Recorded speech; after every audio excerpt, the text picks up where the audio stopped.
हमारे धर्म की, हमारे लोगों की सबसे बड़ी यही समस्या है कि हम एक नहीं हो सकते। काफी परेशान हैं।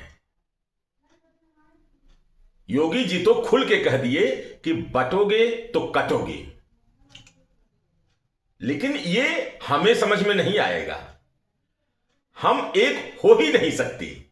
हमारी प्रकृति में, हमारे सिस्टम में, हमारी डीएनए में ऐसा है। इसे हम एक छोटी सी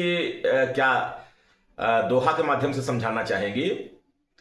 सिंहों के लहरे नहीं, हंसों की नहीं पांति, लालों की नहीं बोरियां, और साधु न चले जमात।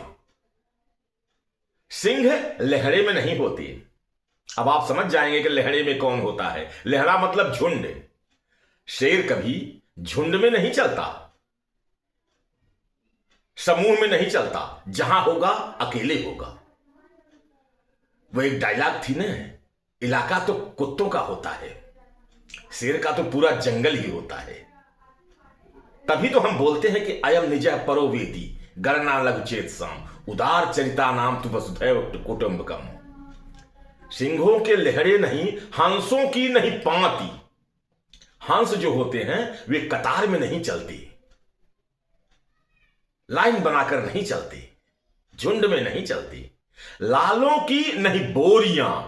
जो लाल होते हैं, मणि, कल्पना की बात है। शेर कहते हैं उसमें जो सांप होता है उसके अंदर से मणि निकलती है। तो मणि जो होगा, जो बहुत कीमती धातु होगी, वो बोरियों में नहीं भरी जाती। एक दो ही, इक्का दुक्का ही होंगे। और साधु न चले जमात। साधु जो होगा वो मठ नहीं बनाएगा। सज्जन आदमी, साधु, सन्यासी, संत, वो मठ में कहीं इकट्ठा होकर के कोई गोष्ठी सभा नहीं करेगा। वो अकेला सोचेगा, एक बेहतरीन विशेष सोचेगा।